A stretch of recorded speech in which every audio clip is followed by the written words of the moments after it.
اب سب کے لیے میرا پیغام ہے. دیکھیں, انکنوینئنس تو ہوگی, لیکن وہ سوچیں کہ جو انکنوینئنس ہر روز وہ بے روزگاروں کو ہوتی ہے, جو بھوکے سوتے ہیں, جو بچے اسکولوں میں سے باہر ہیں, جن کا کوئی مستقبل نہیں ہے. وہ سوچیں گے جن گھروں کے اندر مائیں بچے کسی کا ہسپتال میں علاج کروانے جائے تو ہسپتالوں میں جو حال ہیں, اور یہ سوچیں کہ جو ٹھوکریں کھاتے ہیں طاقتور کے خلاف کوئی بھی کھڑا ہوتا ہے تو ہمیشہ طاقتور گھر پہ قبضہ کر لے, زمینوں پہ کر لے. قانون ہے ہی نہیں, انصاف ہی نہیں ہے.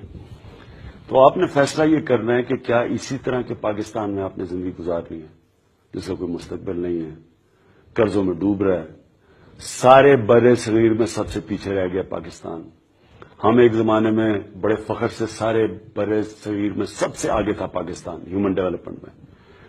آج ہم بنگلہ دیش سے پیچھے رہ گئے ہیں. اور جب ایسٹ پاکستان ہمارے ساتھ ہوتا تھا, میں اپنے کانوں سے سنا ہوا ہے کہ یہ ہمارے پر بنگالی بوجھ بنے ہوئے ہیں, ہمیں ہماری ساری خوشحالی ان کی وجہ سے نہیں آ رہی, کیونکہ وہ ہمارے سے وہاں غریب علاقہ تھا. آج وہ ہمارے سے آگے نکل گیا. اور جس ریٹ پہ ہم جا رہے ہیں, ورلڈ ہنگر انڈیکس کا مطلب کہ جس ملک میں سب سے زیادہ, جو بھوک میں سب سے زیادہ ہیں, ہمارے سے صرف کوئی 5-6 ملک ہیں جن میں ہمارے سے زیادہ بھوک ہے, اور وہ اناج امپورٹ کرتے ہیں. یہ وہ ملک ہے جو اناج ایکسپورٹ کر سکتا ہے. اور سوچیں کہ دنیا میں ہم جو سب سے غریب ترین ملک ہیں ان میں سے بھی ہم کوئی 7ویں نمبر میں ہیں جدھر سب سے زیادہ بھوک ہے. اس لیے یہ سوچ لیں کہ کیا آپ نے اپنی تھوڑی دیر آپ کو مشکل پڑے گی, یا تو وہ آپ مشکل برداشت کر لیں, اور یہ سوچ لیں کہ یہاں بہت بڑی ایک عوام ہے جو عذاب میں ان کی زندگی ہر روز گزرتی ہے. اگر ہم یہ کرپشن اور یہ کرپٹ مافیا جس کے سردار نواز شریف ہیں, جو پکڑے گئے ہیں کرپشن میں, اگر ہم ان کے خلاف اب کچھ نہیں کرتے اور سڑکوں پہ نہیں نکلتے تو بھول جائیں کہ اس ملک میں کوئی انصاف کے ادارے ان کرپٹ مافیا کو پکڑے گا. یہ باریاں لیتے رہیں گے, ان کے بچوں کی آپ غلامی کریں گے. یہ ان کے بچے تیار ہو رہے ہیں باریاں لینے کے لیے, اور انہوں نے اتنا پیسہ بنایا, اتنا ملک لوٹا ہے کہ یہ الیکشن خریدیں گے.